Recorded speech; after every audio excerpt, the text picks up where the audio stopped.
Friends, in our last class we learned much about the subtle body, the Sukshma Sharira.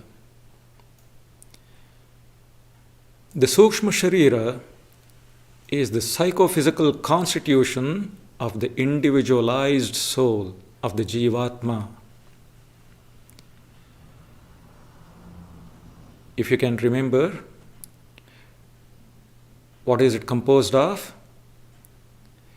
It is basically made of the 5 subtle elements: Sukshma Bhutas, space, Akasha; air, Vayu; fire, Agni; water, Apa; and earth, Prithvi. It is these subtle elements that develop the subtle body. All the 19 component factors of the subtle body that we heard so much about last week, they all grow out of these 5 subtle elements. And what are those component factors? I'll now rearrange the list a little bit and try to mention them in order of their subtlety. Of course, it's not possible to be exact, but I'll try as far as possible. In order of subtlety, we first have the mind, or the so-called inner organ, Antahkarana, in its 4 modes. What are they? Determination, Buddhi; recollection, Chitta; the I sense, Ahankara.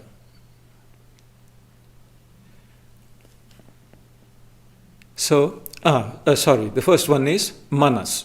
Manas is cogitation. Manas, Buddhi, Chitta, and Ahankara. Because of this, because of the I sense, this mind reveals objects. It is luminous by nature. So it is said to be produced from a combination of the sattva particles of all the 5 subtle elements together, because sattva is luminosity. Then we have the vital energy, prana, in its 5 functions. Prana is responsible for respiration. Apana is responsible for excretion. Vyana for circulation of blood and nutrition, and also for holding the organism together, preventing disintegration. That is what Vyana does. And Udana is responsible for vomiting and also for leading the soul out of the body at the time of death. And the 5th, Samana, is responsible for digestion and assimilation. Because this vital energy is the driving force behind the functions of an organism, it is active by nature. It is the driving force. So it is said to be produced from a combination of the rajas particles of all 5 elements together. Then come the 5 organs of perception, jnanendriyas. The ears, or shrotra, for hearing; the skin, or tvak, for touch; the eyes, or chakshu, for sight; the tongue, jihva, for taste; and the nose, or ghrana, for smell.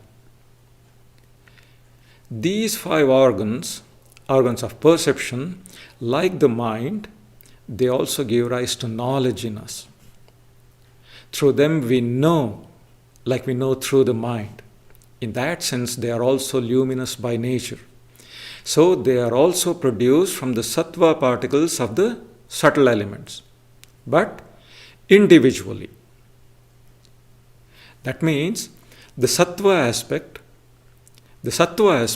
of subtle space produces the organ of hearing, of subtle air, the organ of touch, of subtle fire, the organ of sight, of subtle water, the organ of taste, and of subtle earth, the organ of smell. Finally, we have the 5 organs of action, karmendriyas. The tongue, or vak, for speech. The hands, pani, for grasping. The feet, pada, for moving. The organ of excretion, or payu, and the organ of procreation, upastha.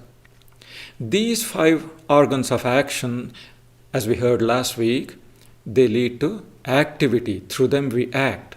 In that sense, like prana, they are also active by nature. So they are said to be produced from the rajas particles. The rajas particles of the subtle elements, but again, individually. That means the rajas aspect of subtle space produces the organ of speech, of subtle air, the organ of grasping, of subtle fire, the organ of walking, of subtle water, the organ of excretion, and of subtle earth, the organ of procreation. So, these are the 5 elements, and the 19 parts of the subtle body are made of these 5 elements. As you can see, they come under 5 groups. The subtle elements, the mind, the vital energy, the organs of perception, and the organs of action. But the picture is still not complete. What we know is only the body, the subtle body, that is. But what about the soul? The so-called individual soul, the Jivatma that inhabits this subtle body and who is limited by it. What about that? That is of greater significance to us because that is what we are in a sense.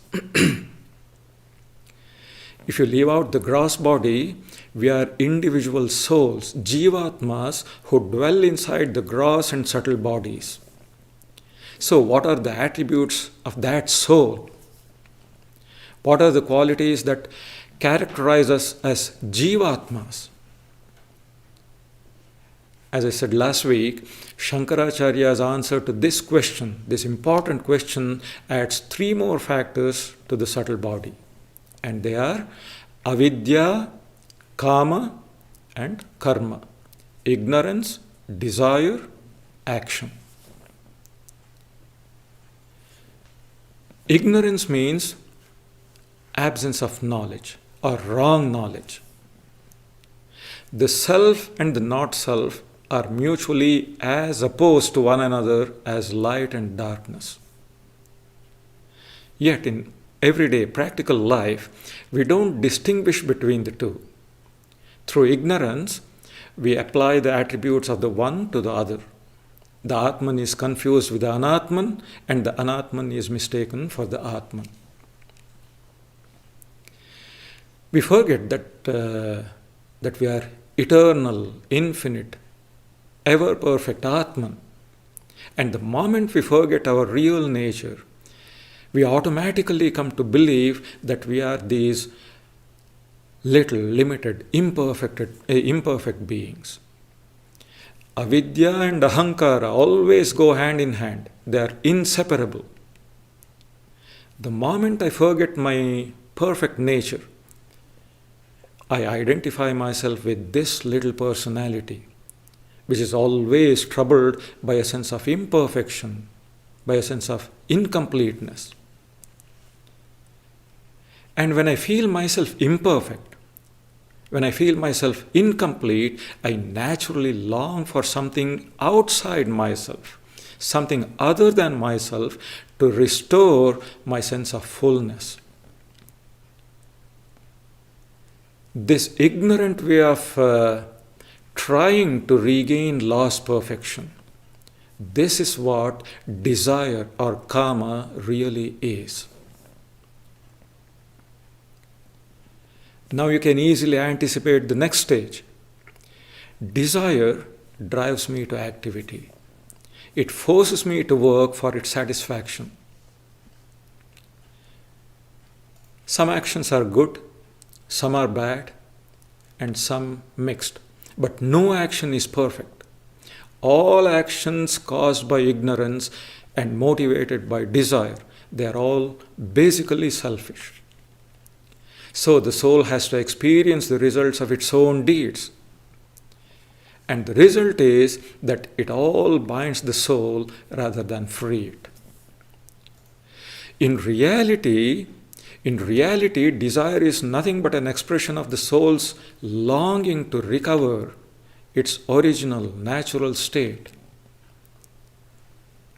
Activity is nothing but an expression of the soul's struggle to regain its former perfection. But unfortunately, owing to ignorance, they are given a wrong direction, and the end result is the opposite of what was intended. More bondage than freedom. So these are the three main features that characterize the individualized soul, the Jivatma: avidya, kama, karma. Now we have a complete picture of the subtle body with all 8 factors, Puriyashtakam, as Shankaracharya calls it.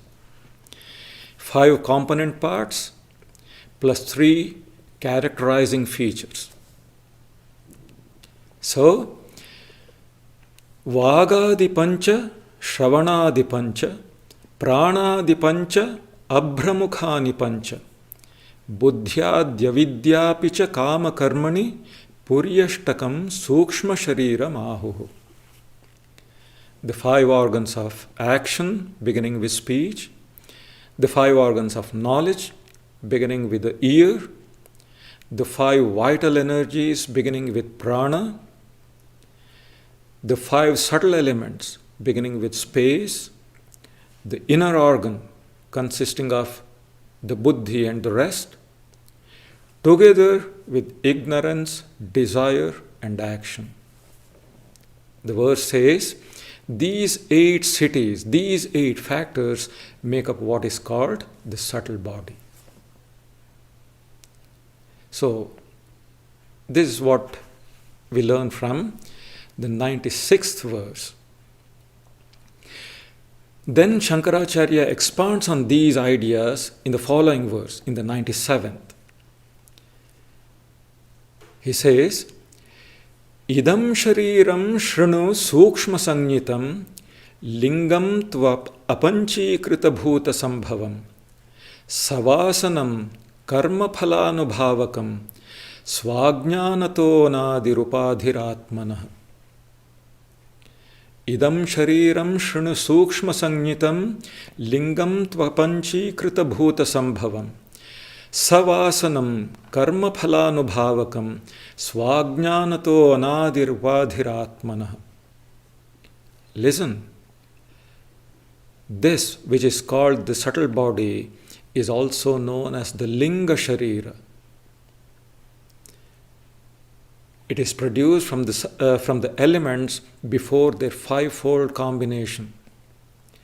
It is possessed of latent impressions and causes the soul to experience the fruits of its past actions.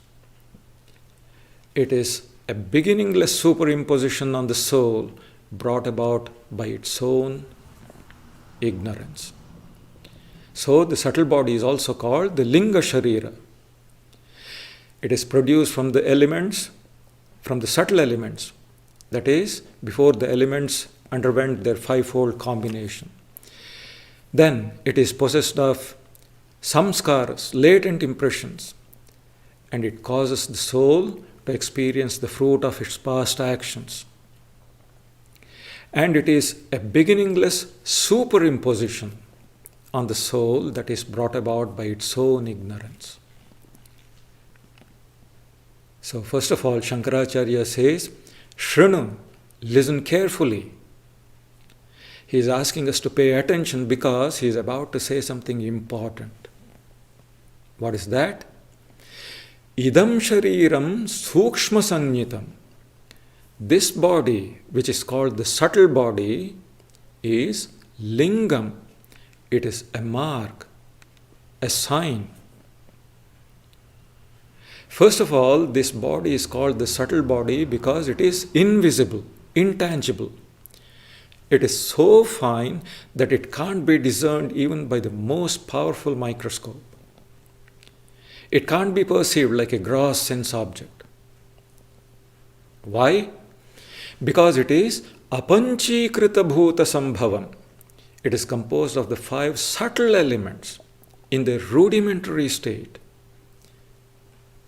before they have compounded with one another, before they have become gross and perceivable. But as we saw in the last several verses, although the subtle body is imperceptible, its existence can't be denied. Without it, the gross body can't function. Not only can it not function, it cannot even live. Anyway, this subtle body is a linga, a mark, a sign. It is an indicator, like smoke indicates the existence of fire, to take the classic example. Wherever there is smoke, there is fire. In the same way, the subtle body is said to be an indicator.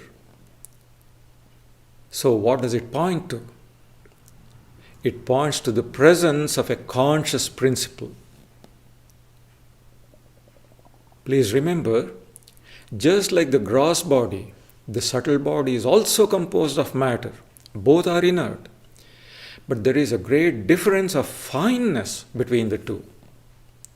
The gross body is like a wall. The wall doesn't reflect my image when I stand before it. Whereas the subtle body is like a mirror that does. Both are made of matter. But there is this difference in purity. And among the components of the subtle body, the mind is made of the purest type of matter. And so it has the capacity to transmit the consciousness that belongs to the Atman. Whatever it is, when we see an image or reflection, it reminds us of the real thing. That is what the subtle body does.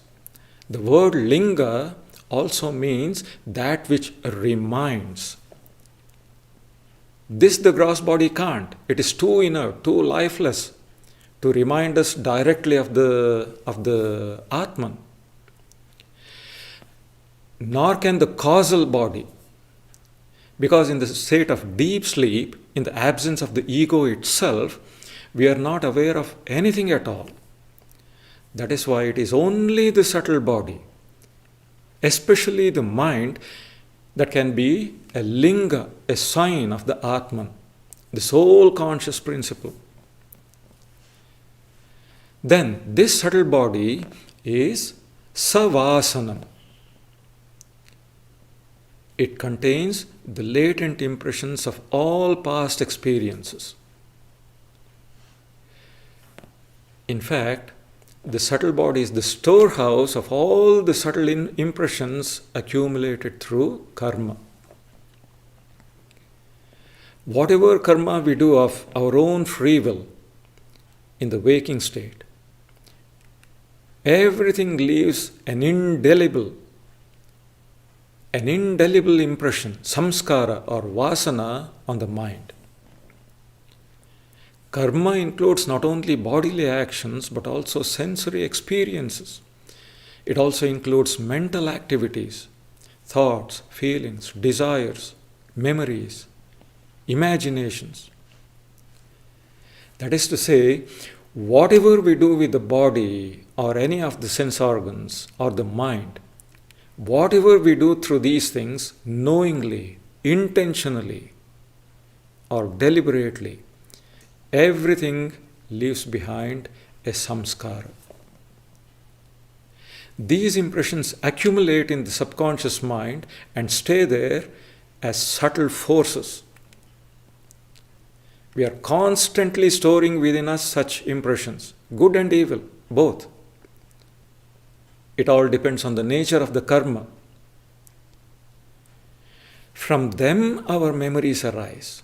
From them we derive our tendencies, our desires, emotions, our intellectual capacities, our aesthetic talents, moral character, even our spiritual nature. Everything is derived from these samskaras and vasanas. So, obviously the subtle body is the storehouse of all that. It is the seat of our desires, because in the final analysis, desires are the cause of our actions. So when I die, I leave the gross body, but not the subtle body, where the impressions, where all the samskaras and vasanas of my karma are stored. The course of my life is determined by the nature of these impressions that I have acquired by my own karma, not only in this life, but also in past lives. What remains when I die, that determines my journey beyond. So this is what it means when it is said that the subtle body is savasanam, that it contains the latent impressions of all past experiences. Then the subtle body is karma phala anubhavakam. It makes possible the experience of the results of the soul's past deeds. In other words, it provides the field within which the fruits of karma are experienced. Now, what is this karma phala? It is the happiness and misery, the pleasure and pain that the soul experiences as the result of its own good and evil deeds. That is what karma phala is. The soul experiences the results of its own deeds.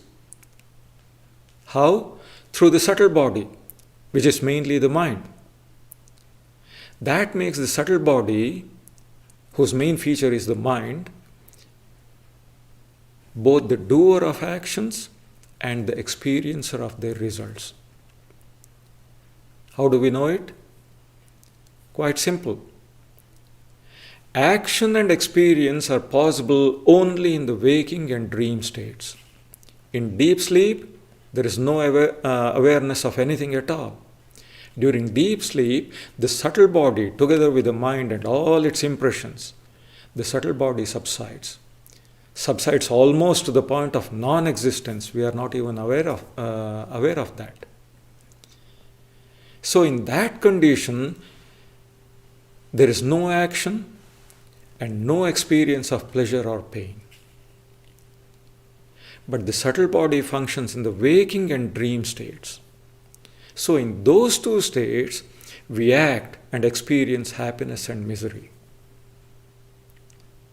This is how we know that the subtle body makes the experience of karma phala possible. It not only makes the experience possible, it is itself the field where the experience occurs. If you think about it, it is as good as saying that it is itself the experiencer. The subtle body itself is the experiencer because the subtle body is mainly the mind. But now a question arises. If the subtle body is the experiencer of karma phala, how long has it been with us? How long has it accompanied the soul?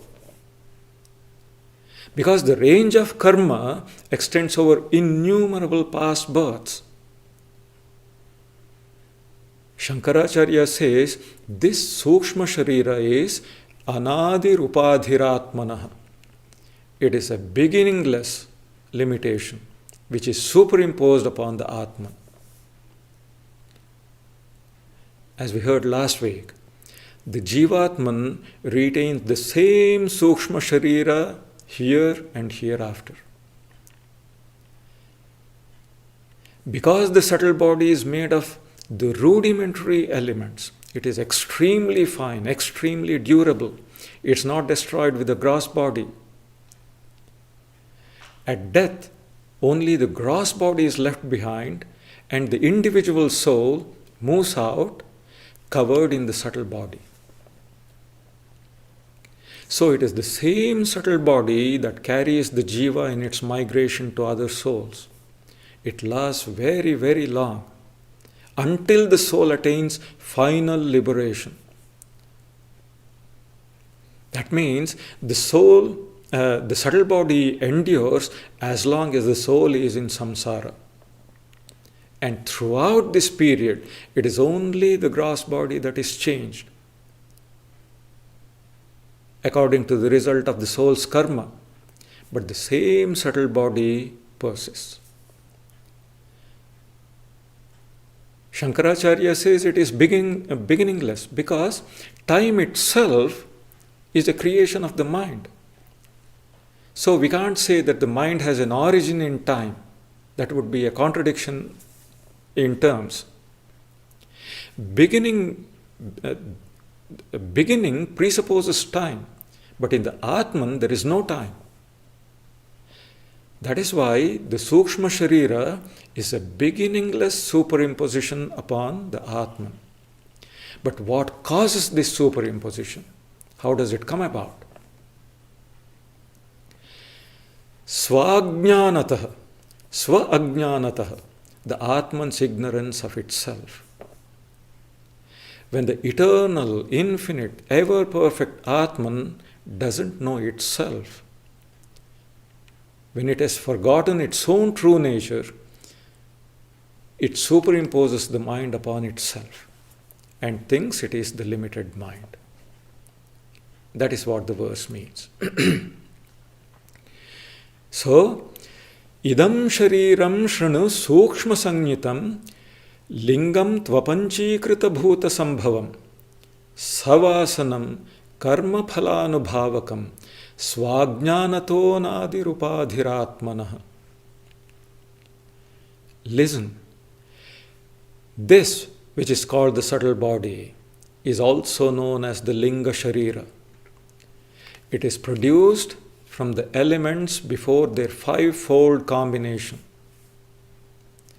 It is possessed of latent impressions and causes the soul to experience the fruit of its past actions. It is a beginningless superimposition on the soul brought about by its own ignorance. Now, over the last 6 verses, 92 to 97, in these verses we have learned much about the subtle body, what it is produced from, the subtle elements, what it is composed of, the mind, the vital energy, the organs of perception and action. What are the characteristics of the individual soul that inhabits it? Ignorance, desire, action. We also learned that it is the carrier of all the subtle impressions of that soul's karma, and also the field where the soul experiences the fruits of those karmas. And finally, that the same subtle body has always been with the soul from time without beginning and will continue to be with it until its final liberation. All this we have heard. But in spite of this, we can't clearly discern it. It is so subtle. Now, what the Upanishads say, there is one particular state where its presence can be distinctly felt, where its activity can be distinctly seen, and that is the dream state. We may not be able to see the subtle body, but we can infer, we can feel its presence. Normally, a person experiences three different states every day: waking, dream, and dreamless sleep. In the waking state, the experiencer dwells especially on the physical body, that we have already seen. In the dream state, the experiencer dwells especially in the subtle body. Of course, the subtle body functions also in the waking state, but because the experiencer is mostly preoccupied with the physical body and is engaged with the external world of gross objects, because of this, the presence of the subtle body is not so readily detected in the waking state. So we have to go to another state, the dream state, to see its fullest expression. The two following verses, 98 and 99, these two verses describe the subtle body as the seat of the dream experience. First, Shankaracharya explains the dream state as a special state of the subtle body. In verse 98, there he says, Swapno bhavatyasya vibhaktiyavastha swamatra sheshena vibhati yatra swapne tu buddhi swayameva jagrat kalina nana vidhavasanaabhi kartradibhavam pratipadya rajate yatra swayam bhati hyayam paratma. Swapno bhavatyasya vibhaktiyavastha swamatra sheshena vibhati yatra swapne tu buddhi swayameva jagrat kalina nana vidhavasanaabhi kartradibhavam pratipadya rajate yatra swayam bhati hyayam paratma. Dream is a state of the soul distinct from the waking state, where it shines by itself. I repeat, dream is a state of the soul distinct from the waking state, where it shines by itself. In dreams, buddhi, by itself, takes on the role of the doer and the like, owing to various latent impressions of the waking state, while the Supreme Atman shines in its own glory. In dreams, buddhi, by itself, takes on the role of the doer and the like, owing to various latent impressions of the waking state, while the Supreme Atman shines in its own glory. First, Swapno bhavatyasya vibhaktiyavastha. Dream is a state that is unique to the subtle body. Why? Because the waking state is unique to the gross body and is taken over by it. That is to say, it is the gross body that is dominant in the waking state. And in the state of deep sleep, the subtle body itself subsides, becomes inactive. So it is only in the dream state that the subtle body is prominent. And there, in the dream state, swamatra sheshena vibhati yatra. In that state, it shines by itself. It alone remains and it functions by itself. That means it is unaided by the gross body. There is no connection with the gross body. When the experiencer falls asleep and dreams, he withdraws from the gross body to the subtle body. So we see this big difference between the gross and subtle bodies. In the waking state, The gross body is in the forefront, no doubt, but it can't function without the subtle body. The subtle body has to be in the background.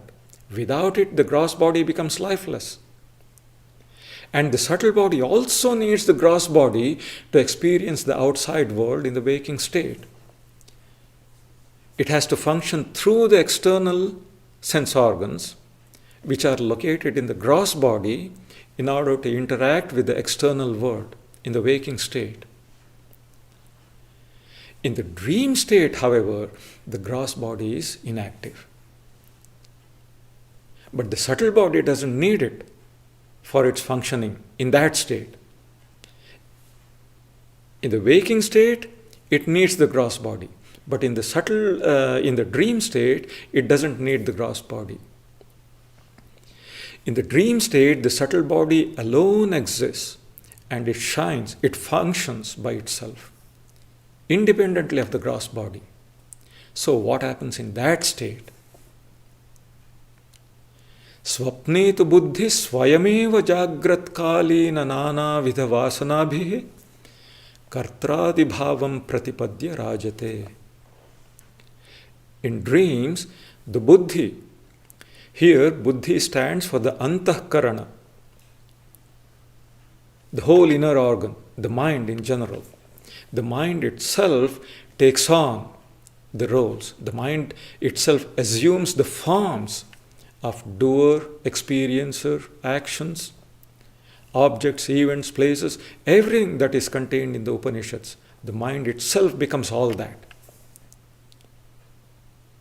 Because there is nothing else. And how? Due to the various latent impressions of the waking state. That means, out of the impressions stored in the subtle body from extensive waking experience, from those impressions, the mind creates and projects dream images. The impressions are given concrete forms and then experienced. So, it is only the concretized impressions that are experienced in dream. In this way, the mind rajate, it shines and also illuminates the objects of its creation in the dream state. In the waking state, we have external sources of light to illuminate gross objects. But in the dream state, the mind illuminates the subtle objects with the light of consciousness that it borrows from the Atman. The mind is also jada, inert, but it is extremely fine, and so it is able to transmit the light of the Atman. So what is the status of the Atman in the dream state? What role does the Atman play there? Yatra swayam bhati hyayam paratma. In the dream state, the Supreme Atman shines in its own self-luminous consciousness. The Atman by itself doesn't experience waking or dream. It is in association with the mind that it appears to function as the doer or experiencer. But in reality, it is just the perfectly uninvolved witness of the activities of the body and mind. It is of the nature of pure consciousness. So it is, the Atman is self-luminous. So, swapno bhavatyasya vibhakyavastha swamatra sheshena vibhati yatra. Swapne tu buddhi swayameva jagratkalina nana vidhavasanabhi kartradi bhavam pratipadya rajate yatra swayam bhati hyayam paratma. Dream is a state of the soul distinct from the waking state, where it shines by itself. In dreams, buddhi by itself takes on the role of the doer and the like, owing to various latent impressions of the waking state. while the Atman, while the Supreme Atman shines in its own glory. In Advaita texts, the Atman is often compared to the sun. The sun gives life to all creatures and causes them to act, but is itself unrelated to their actions. In the same way, the Atman animates the mind, but itself remains unaffected by any of its activities. So the Atman stands just behind the mind, watching all the mind's activities in the dream state, but itself remains perfectly aloof. Dhimatrakopadhirashesha sakshi nalipyate tatkrita karmaleshaihi yasmad asangas tata eva karmabhir nalipyate kinchidupadhina kritaihi. धीमात्रकोपाधिरशेष साक्षी न लिप्यते तत्कृत कर्मलेशैः यस्मादसंगस्तत एव कर्मभिर् न लिप्यते किंचिदुपाधिना कृतैः. With buddhi as its only adjunct, Zusatz, with buddhi as its only adjunct, the Atman witnesses everything but is not touched by the least work that the buddhi does. Being wholly unattached, it is not touched by any work that its adjuncts may perform. So, buddhi is the only adjunct of the Atman. The Atman witnesses everything. But it is not touched by anything of what the buddhi does. The Atman is wholly unattached, not at all touched by whatever activity the adjuncts may be involved in. Dhimatrakopadhi rashesha sakshi, having only the mind as its adjunct, the Atman witnesses everything. What are the upadhis? What are the adjuncts? Upadhi means a medium of action or experience. What are they? The gross, subtle and causal bodies. But in the dream state, the gross body is passive. And the causal body is anyway passive. So it is only the subtle body that is the upadhi in the dream state. That is what the verse means. And even in that subtle body, the sense organs are inactive. So it is only the mind, the antahkarana, that functions as an adjunct, as a medium of experience in the dream state. But, as the verse says, but the Atman is only present as the detached witness of everything. Just the witness of everything that is happening in the mind. So, nalipyate tatkrita karmaleshaihi.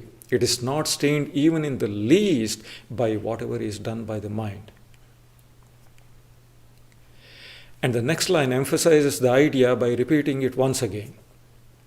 It says, Yasmad asangas, since it is wholly unattached, tata eva, therefore, karmabhir nalipyate kinchidupadhina kritaihi. It is not stained even a wee bit by the activities of any of its adjuncts. The Atman is like the movie screen. You can't watch the movie without the screen, but the screen itself is not in the least affected by the images that pass over it. So, dhimatrakopadhi rashesha sakshi nalipyate tatkrita karmaleshaihi yasmad asangas tata eva karmabhir nalipyate kinchidupadhina kritaihi. With buddhi as its only adjunct, the Atman witnesses everything but is but is not touched by the least work that the buddhi does. Being wholly unattached, it is not touched by any work that its agents may perform. Now it is very clear that the Atman is distinct from its agents, separate from the gross and subtle bodies. But in what way are they related to the Atman? This Shankaracharya explains by giving an example from everyday life. And his answer again establishes the detached nature of the Atman. Shankaracharya only wants to explain how the upadhis are related to the Atman, but in the process, what is established is the detached nature of the Atman. In our everyday life, we see that material objects serve the purpose of a conscious being. This we know. So, if the Atman is the only conscious principle, everything other than it, however fine, everything other than the Atman has to be material and has to exist only to serve the conscious Atman's purposes. It is as simple as that. The body and the mind are only instruments through which the Atman transacts or appears to transact with the world. In the waking state, it mainly uses the body to transact with the outside world. And in the dream state, it uses the mind to experience the world within. But the mind is the main instrument because it is actually the mind that works through the body. The body is the mind's instrument and the mind is the Atman's instrument. That is how we could understand it. In any case, the Atman is separate. It is distinct from either of them. This is what the following verse wants to show. Verse number 100.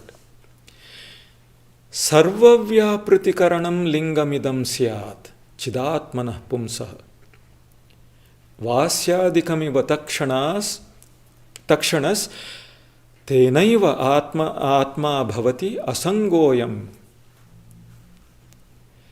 Sarvavyapritikaranam lingamidam syat chidatmanah pumsah vasyadikamiva takshanas tenaiva atma bhavati asangoyam. This subtle body is the instrument for all activities of the Atman, who is pure consciousness. It is like the chisel and other tools of the carpenter. Therefore, the Atman itself is perfectly unattached. Sarvavyapritikaranam lingam idam syat. This subtle body is the instrument of all transactions. It is the medium of all experiences. Whose experiences? Whose transactions? Chidatmanah pumsaha.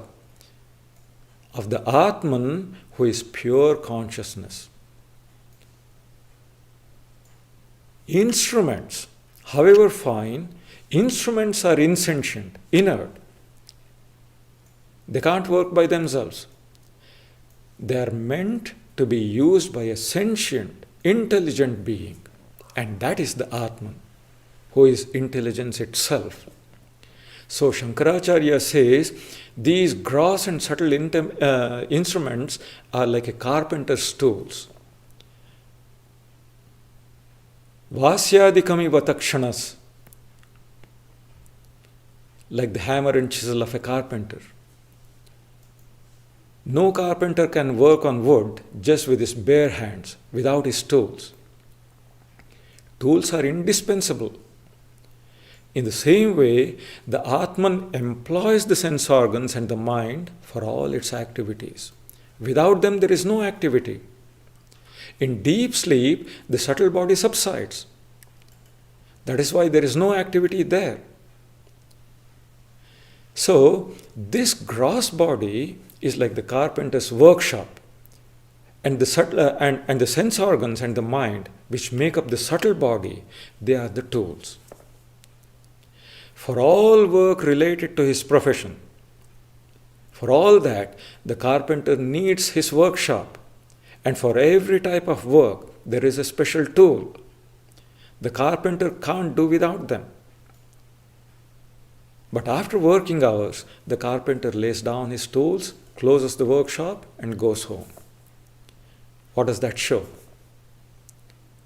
The carpenter is not them. That is to say, the workshop and the tools are not integral parts of the carpenter. However useful they are external to him, and he is separate from them. When the tools suffer wear and tear, he is himself unaffected. He may either repair them or replace them, because his connection with the tools and the workshop is only apparent, temporary. So Shankaracharya says, Tenaiva, for that very reason, Ayam Atma Asango Bhavati, this Atman is said to be perfectly unattached. There is no real relationship between the subtle body and the Atman. The association is only apparent, caused by the upadhi, the instrument. So, sarvavyaprtikaranam lingamidam sya chidatmana pumsah vasyadikamiva takshanastenaiva atma bhavatyasangoyam. This subtle body is the instrument for all activities of the Atman, who is pure consciousness, like the chisel and other tools of a carpenter. Therefore, the Atman itself is perfectly unattached. Thank you. That is all for today.